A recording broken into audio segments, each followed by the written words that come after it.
Suaranya ya, belum dibuka. Suara dong. Oh iya.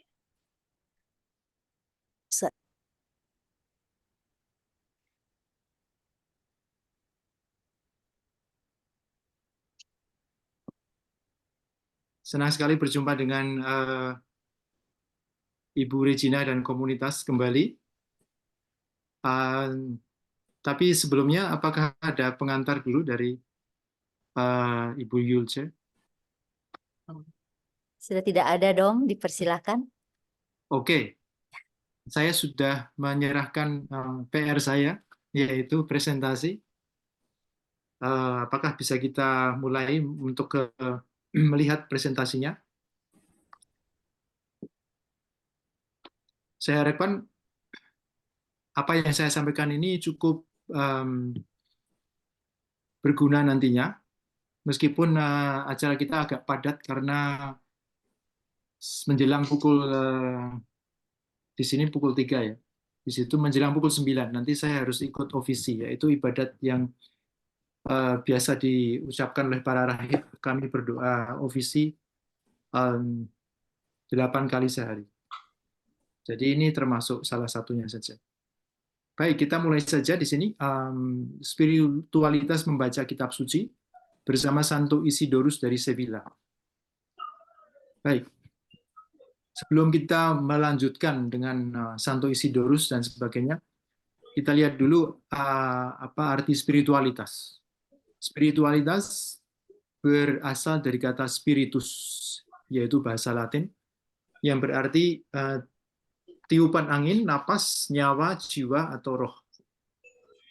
Jadi dalam bahasa Latin, kalau kita berdoa, tanda salib, in nomine Patris, et Filii, et Spiritus Sancti, amin. Ya. Jadi Spiritus Sanctus itu adalah Roh Kudus.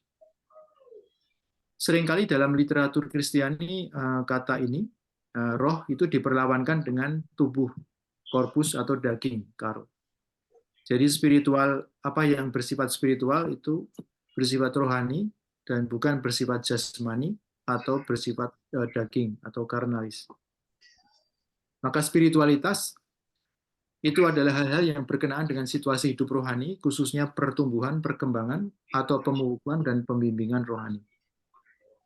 Nah, jadi ini suatu istilah yang mencakup banyak hal. Maka sekarang ini kita konsentrasikan pada pertumbuhan rohani. Jadi kalau kita menjadi orang beriman, maka pertumbuhan rohani itu bisa kita lihat di dalam tanda-tanda hidup kita. Misalnya kita semakin mencintai Allah, semakin mencintai sesama, semakin mudah berbuat baik, semakin sabar dalam menanggung hidup, tidak semakin jarang marah dan sebagainya. Tetapi kita lihat dulu apa itu spiritualitas sebenarnya. Kita lanjutkan. Nah, tentu saja kita belajar dari Tuhan kita Yesus Kristus. Ya. Dalam Injil Matius bab 6, ini adalah doa Bapa kami. Kita melihat di sini bahwa Tuhan Yesus mengajar kita untuk berdoa agar kerajaan Allah itu datang. Dan kerajaan Allah itu datang ketika Allah semakin ditaati, semakin dituruti, jadi kehendaknya semakin meluas. Seperti juga ketika di surga itu Allah berkehendak. Tentu saja Allah juga melaksanakan kehendaknya.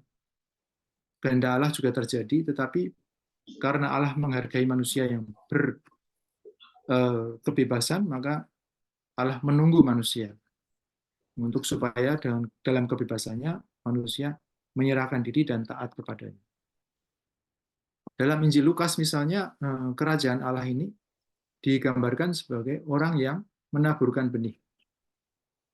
Ya, benihnya adalah benih sesawi, yaitu semacam tumbuhan kecil, tetapi yang kemudian menjadi besar dan menjadi naungan bagi burung-burung di udara. Kita juga melihat di Injil yang sama, kerajaan Allah digambarkan sebagai ragi. yang akan mengembangkan seluruh adonan. Kemudian yang terakhir, kerajaan Allah juga digambarkan dalam Injil Matius sebagai seorang tuan yang membagikan hartanya untuk diinvestasikan oleh para hambanya. Jadi di sini hamba yang diberi 5 talenta itu berhasil menginvestasikan 5 talenta. Sehingga dia mengembalikan 10 talenta. Dan oleh tuannya hamba ini dipuji sebagai hamba yang baik dan setia, dan dia akan diajak untuk menikmati kebahagiaan tuannya. Apa yang terjadi di dalam kutipan-kutipan ini adalah bahwa Yesus menekankan adanya pertumbuhan, adanya perubahan, adanya proses dari kecil menjadi besar, dari sedikit menjadi banyak. Nah, ini yang penting kita lihat juga ya, bahwa kehidupan iman itu harus bisa diukur secara kuantitatif. Jadi kita sekarang mungkin banyak sekali berbicara mengenai meningkatkan hidup beriman dan sebagainya secara kualitatif yang memang sangat baik, tetapi kalau secara kuantitatif tidak bisa dibuktikan, maka barangkali kita harus memeriksa diri kita dengan baik. Kita teruskan ke slide yang berikutnya.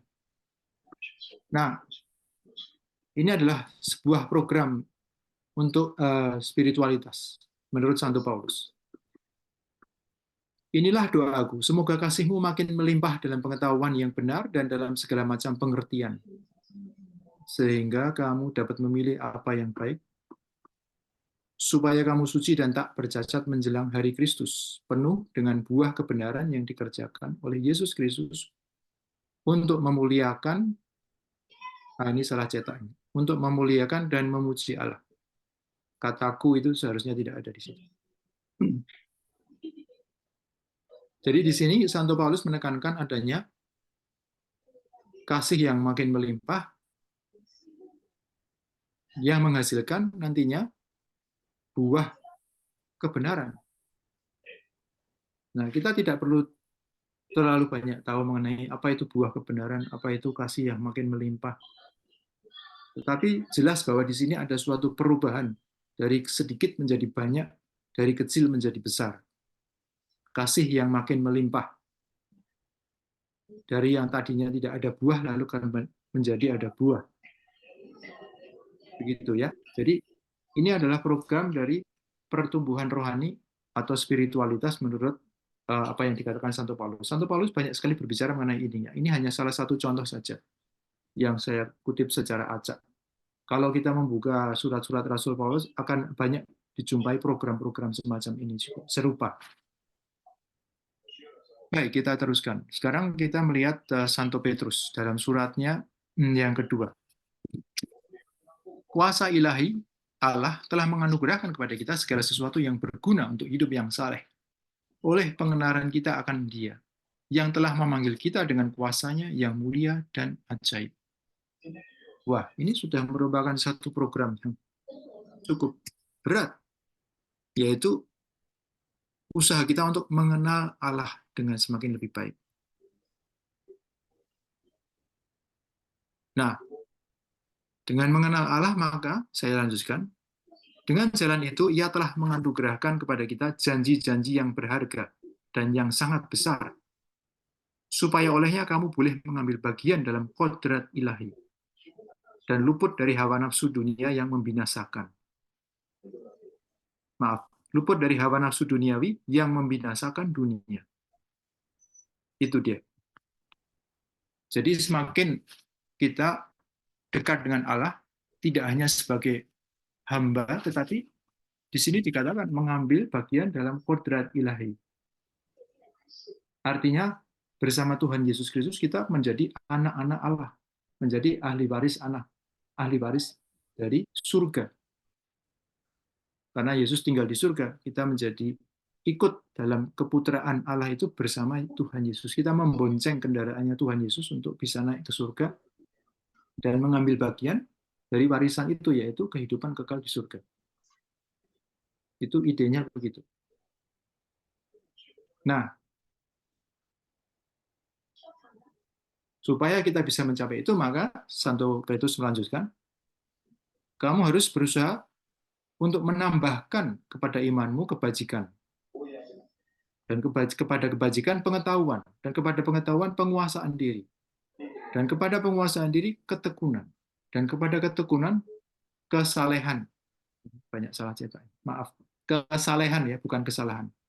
Dan kepada kesalehan kasih akan saudara-saudara, dan kepada kasih akan saudara-saudara kasih akan semua orang. Nah, ini sebab apabila semuanya itu ada padamu dengan berlimpah-limpah, kamu akan dibuatnya menjadi giat dan berhasil dalam pengenalanmu akan Yesus Kristus Tuhan kita. Kita perhatikan bahwa implikasi dari pengenalan Allah ini pada akhirnya adalah cinta kita kepada seluruh umat manusia. Begitu. Jadi tidak benar bahwa kita mengatakan yang penting cinta sesama. Cinta Allah itu sudah tercakup. Oh, itu salah. Terbalik. Cintailah Allah dulu, baru yang lainnya akan tercakup. Carilah dulu kerajaan Allah, maka yang lain akan ditambahkan kemudian. Begitu kan kata Tuhan Yesus. Kita lanjutkan. Nah, apa peran kitab suci dalam spiritualitas? Nah, disinilah perannya, yaitu bahwa kitab suci akan mengajar kita, akan menyatakan kesalahan kita dan memperbaiki kelakuan kita, dan mendidik kita untuk sampai kepada kebenaran. Maka setiap orang akan diperlengkapi dengan berbagai macam hal, sehingga dia mampu untuk berbuat baik dengan sebaik-baiknya. Itulah makanya penting sekali kita membaca kitab suci. Karena hanya dengan membaca kitab suci itu, saya tidak mengatakan hanya ya, tetapi dengan membaca kitab suci, maka kita akan memperoleh kunci-kunci untuk semakin mencintai Allah dan tumbuh dalam iman, harapan, dan kasih. Kita teruskan. Nah, sekarang kita mulai dengan mengenal Santo Isidorus. Ya. Ini adalah lukisan dari karya Murillo, seorang pelukis Spanyol yang sampai hari ini masih ada di Katedral Sevilla di Spanyol. Ya, kita teruskan. Santo Isidorus lahir di Cartagena, Spanyol pada tahun 560. Dia dibimbing dan dididik oleh kakaknya sendiri, yaitu Santo Leandrus atau Leandro, ya, yang kemudian menjadi rahib Benediktin dan akhirnya uskup agung Sevilla.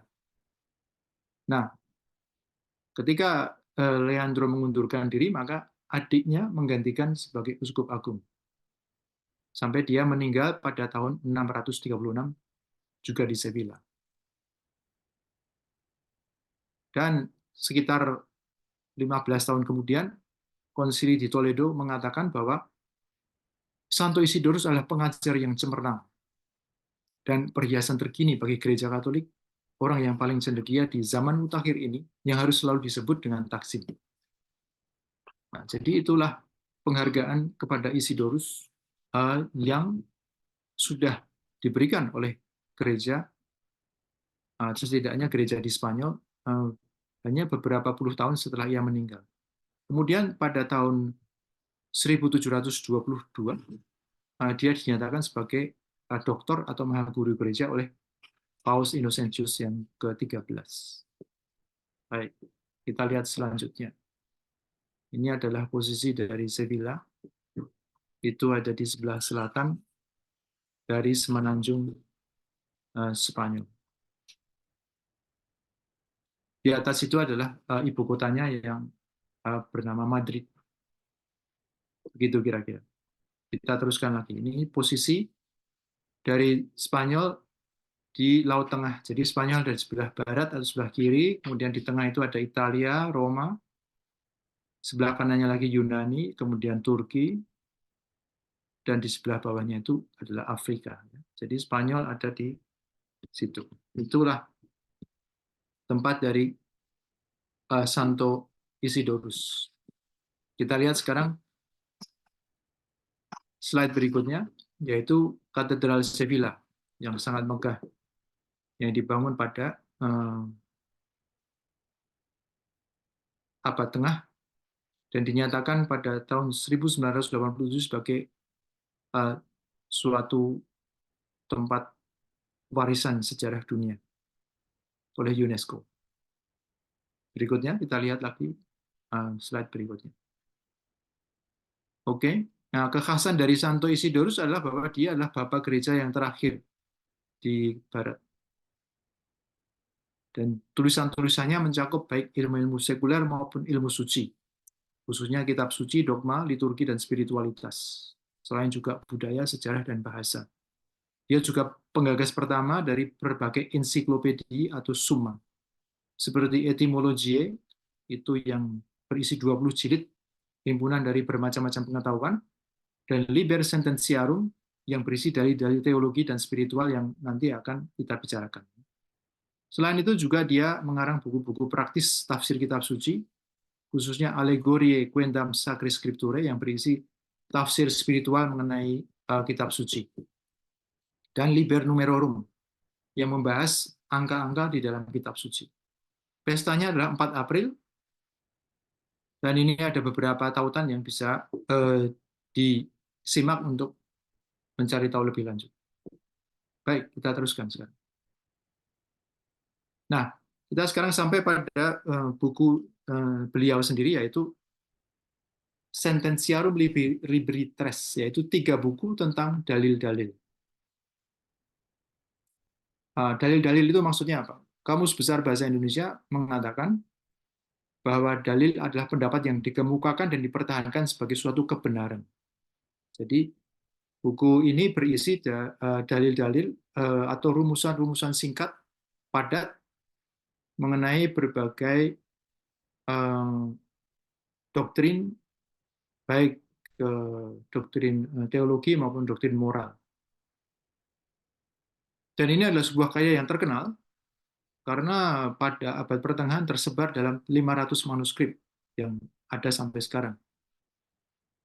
Dan seorang ahli yang menyunting edisi modern dari buku ini, yang bernama Pierre Razier, mengatakan bahwa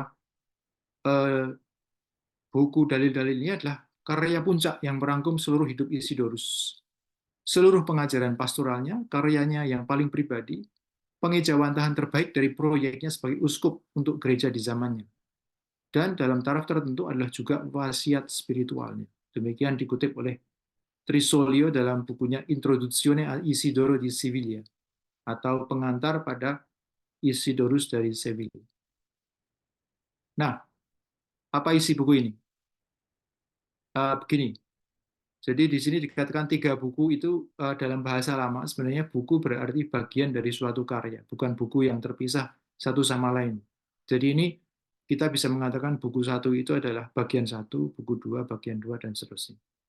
Tapi karena mau setia kepada judulnya, maka saya tetap menggunakan istilah buku. Buku pertama berisi ajaran-ajaran pokok iman, Allah Tritunggal, inkarnasi, gereja, sakramen, dan akhir zaman. Buku kedua berisi mengenai apa itu kebaikan. Nah, di sini dibahas soal kebajikan-kebajikan teologal, yaitu iman, harapan, dan kasih. Serta pertobatan sebagai suatu perjalanan yang bertahap untuk mencapai kebajikan-kebajikan teologal ini, atau mengembangkannya. Ya. Nah, lalu buku yang ketiga itu berisi dalil-dalil moral yang praktis untuk hidup selaras dengan kebajikan-kebajikan teologal dan prinsip-prinsip pertobatan itu. Nah, ini adalah dalil-dalil yang dibicarakan nanti, sebentar lagi, itu diambil dari buku yang ketiga ini. Khusus mengenai pembacaan kitab suci. Nah, saya hanya mengutip 4 dalil saja, karena ini sudah merupakan hal yang program yang cukup baik untuk kita lakukan. Pertama, dengan doa kita disucikan dan dengan bacaan kita diajar. Kedua-duanya baik kalau memungkinkan. Kalau tidak memungkinkan, maka lebih baik kita berdoa daripada membaca. Berikutnya, barang siapa ingin selalu berada bersama Allah harus rajin berdoa dan rajin membaca. Sebab setiap kali kita berdoa, kita berbicara dengan Allah sendiri, dan setiap kali kita membaca, Allah berbicara dengan kita. Nah, ini sesuatu yang sebentar, saya komentari sedikit. Ya, ini sesuatu yang mungkin bisa diterima secara baik, benar, dan langsung, tapi sulit untuk dipraktekkan. Apa maksudnya rajin berdoa dan rajin membaca? Ukurannya apa? Ya, ukurannya adalah bahwa kita berusaha untuk berdoa dan membaca lebih dari apa kebiasaan kita. Itu namanya rajin. Jadi kalau saya biasa tidak berdoa, maka ya saya mulai dengan berdoa 2 kali sehari. Kalau saya sudah biasa berdoa, bangun tidur, menjelang tidur, sebelum makan saya sudah berdoa, mungkin itu setidaknya saya berdoa 5 kali sehari, maka saya harus menambah lebih dari 5 kali sehari. Begitu seterusnya, sehingga kita menjadi semakin rajin. Itu misalnya. Membaca. Kalau kita tidak pernah membaca kitab suci, ya cobalah membaca misalnya saja sebelum makan siang, atau setelah makan malam, atau sebelum istirahat malam, atau di waktu-waktu lain yang kira-kira kita bisa menyendiri. Berapa lama? 10 menit, seperempat jam, itu bisa kita ukur sendiri. Begitu ya. Jadi rajin berarti kita melakukan sesuatu yang lebih daripada kebiasaan kita. Baik, kita teruskan yang ketiga. Kita semua mengawali dengan pembacaan dan berlanjut dengan meditasi. Sebab apa yang tidak kita ketahui, kita pelajari dari bacaan. Sedangkan apa yang telah kita pelajari, kita simpan dengan bermeditasi. Nah, saya catat sedikit bahwa meditasi ini bukan meditasi seperti yang mungkin banyak dipromosikan di dalam meditasi-meditasi entah di internet ataupun di majalah-majalah itu. Bukan. Meditasi di sini adalah suatu usaha untuk menginternalisasikan bacaan kitab suci dengan mengulang-ulang kutipannya, melihat secara lebih mendalam kata-kata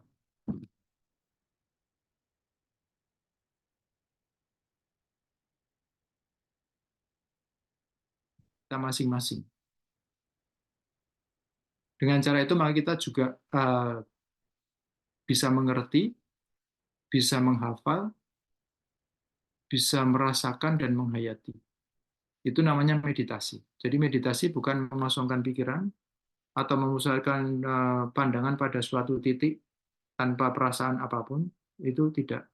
Di sini meditasi adalah menyalakan aktivitas intelektual, emosional, dan spiritual kita untuk masuk ke dalam bacaan yang kita kerjakan. Itu namanya meditasi. Kita teruskan. Yang terakhir, ini agak berat, agak panjang. Kegiatan membaca kitab suci memberikan anugerah ganda. Ya, pertama, mendidik pemahaman akal budi. Ya, jadi jelas bahwa kitab suci memberikan kepada kita pengetahuan akan hal-hal akan Allah sendiri dan akan firman-Nya dan akan iman kita, akan gereja, akan hidup rohani. Maka bagaimana seorang Kristiani dapat hidup dengan baik dan bermoral di dunia ini. Ya. Yang kedua, ia juga memisahkan manusia dari kesia-siaan hidup duniawi dan membimbingnya ke arah cinta kepada Allah. Jadi di sini pembacaan kitab suci tidak hanya memberikan pengetahuan secara abstrak, melainkan juga memberikan suatu formasi atau membentuk jiwa manusia itu sehingga makin lama dia makin mampu untuk memisahkan diri dari kesia-siaan duniawi dan mampu untuk mengapresiasi, mencintai, dan mendekatkan diri kepada Allah. Karena dengan sering kita disemangati oleh sabda Allah, maka kita pun semakin mampu untuk dijauhkan dari hasrat hidup duniawi ini. Selain itu, pembacaan membuat kita berkobar dengan cinta akan kebijaksanaan. Nah, hadiahnya adalah bahwa semakin banyak kita membaca, semakin terang harapan kita akan hidup kekal. Semakin jelas tujuan hidup kita, yaitu Allah sendiri. Dan akibatnya adalah semakin kita menganggap sepi dan hina, harapan sia-sia akan hal-hal yang fana, yang duniawi, yang sementara, yang tidak kekal ini.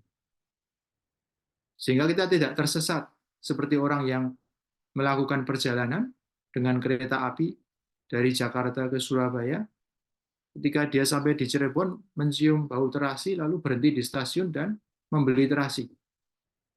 Tidak jadi terus, karena dia adalah penggemar terasi.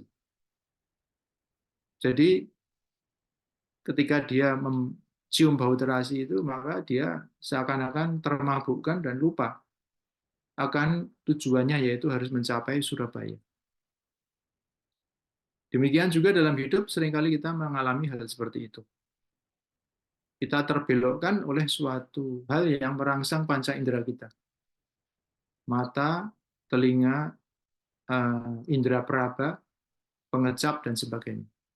Nah, dengan memiliki kebijaksanaan dan arah yang jelas akan hidup kekal, maka kita dengan semakin mudah bisa melepaskan diri dari ketergantungan terhadap rangsangan-rangsangan dan kenikmatan-kenikmatan duniawi ini. Ingat ya, bahwa kenikmatan duniawi itu tidak selalu membawa kita kepada dosa. Tetapi justru di sinilah bahayanya.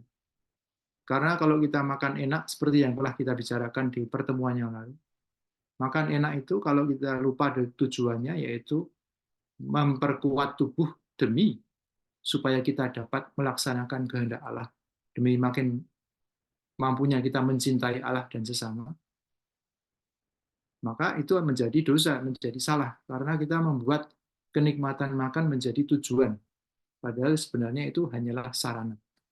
Begitu. Baik, saya kira ini sudah sampai di titik akhir. Saya kembalikan kepada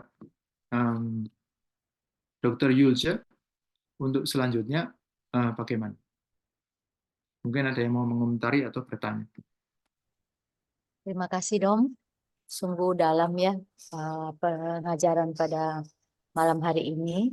Saya tidak akan mengambil kesimpulan yang panjang, Dom, tapi satu hal yang saya bisa pastikan dalam pengajaran malam hari ini, kita semua dibawa kepada pemahaman yang lebih lagi dari Santo Isidorus dengan buku-buku, terutama buku ketiga yang beliau tulis.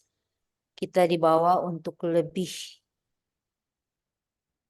ingin berdoa daripada membaca, tapi alangkah baiknya kalau bisa bersamaan berdoa dan membaca kitab suci, karena dari berdoa kita berbicara kepada Allah, dan dengan membaca kitab suci Allah itu berbicara dengan kita. Dan yang paling penting juga dari pembacaan, tadi Dom katakan ada anugerah ganda, yaitu kita menambah pemahaman akal budi kita, dan juga dengan membaca kitab suci itu memisahkan manusia dari keterikatan duniawi, dan hati kita semakin merindu akan kehidupan kekal, yaitu tanah air surgawi kita. Itu yang bisa saya simpulkan, Dom. Masih ada waktu sedikit, mungkin satu orang kalau mau bertanya kepada Dom. Setelah itu Dom akan live group karena akan ada doa.